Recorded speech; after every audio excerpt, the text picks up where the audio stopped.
Hi guys, welcome back. It's Lisa. If you are new to the channel, welcome. Today I've got another super simple glam DIY for us.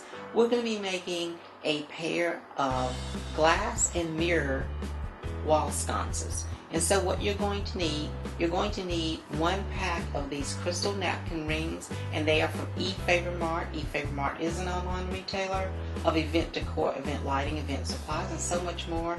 I will have Efavormart's information along with my custom affiliate links in the description box below for you guys to check them out. Now from Dollar Tree, you will need 2 of these octagonal mirrors or whatever shape they have in stock.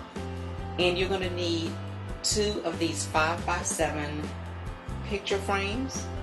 And it doesn't matter what color the frame is because you're only going to need the glass.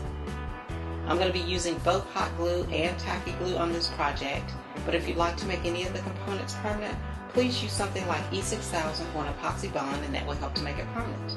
These are the items that we'll need in order to complete this beautiful project. If I decide to use additional items or alternate items, I will have those listed in the description box below for you as well. Let's get started.